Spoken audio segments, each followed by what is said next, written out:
ಮಂಗಳೂರು ಬೆಂಗಳೂರು ರಾಷ್ಟ್ರೀಯ ಹೆದ್ದಾರಿಯ ಗೋಳಿತೊಟ್ಟು ಜಂಕ್ಷನ್ ಸಮೀಪ ಭಾರೀ ಮಳೆಯ ನಡುವೆ ಒಮಿನಿ ಕಾರು ಪಲ್ಟಿಯಾದ ಘಟನೆ ನಡೆದಿದೆ. ಈ ಅಪಘಾತದಲ್ಲಿ ಮಹಿಳೆಗೆ ಸಣ್ಣ ಪುಟ್ಟ ಗಾಯಗಳಾಗಿವೆ. ಸಕಲೇಶಪುರ ಮೂಲದ ಕುಟುಂಬ ಮಂಗಳೂರಿನ ಆಸ್ಪತ್ರೆಗೆ ಹೋಗಿ ಮನೆಗೆ ಮರಳುತ್ತಿದ್ದ ಸಂದರ್ಭ ಈ ದುರ್ಘಟನೆ ಸಂಭವಿಸಿದ್ದು, ಕಾರಿನಲ್ಲಿ ದಂಪತಿಗಳೊಂದಿಗೆ ಪುಟ್ಟ ಮಗು ಸಹ ಪ್ರಯಾಣಿಸುತ್ತಿತ್ತು.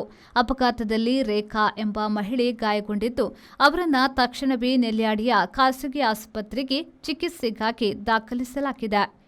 ಅಪಘಾತದ ವೇಳೆ ಕಾರು ಸಂಪೂರ್ಣವಾಗಿ ಜಖಮಾಗಿದ್ದು, ರಸ್ತೆ ಮಧ್ಯೆ ಚತುಷ್ಪಥ ಕಾಮಗಾರಿ ನಡೆಯುತ್ತಿದ್ದು, ಮಳೆಯ ನೀರು ಸರಿಯಾಗಿ ಹರಿಯುವ ವ್ಯವಸ್ಥೆ ಇಲ್ಲದಿರುವುದು ಈ ದುರ್ಘಟನೆಯ ಮುಖ್ಯ ಕಾರಣವಾಗಿದೆ. ಭಾರೀ ಮಳೆಯಿಂದಾಗಿ ರಸ್ತೆಯಲ್ಲಿ ನೀರು ತುಂಬಿ ಹರಿದಿದ್ದರಿಂದ ಚಾಲಕ ನೀರನ್ನ ತಪ್ಪಿಸಲು ಬಲಬದಿಗೆ ತಿರುಗಿದಾಗ ಕಾರು ಡಿವೈಡರ್ಗೆ ಡಿಕ್ಕಿಯಾಗಿ ಪಲ್ಟಿಯಾಗಿದೆ.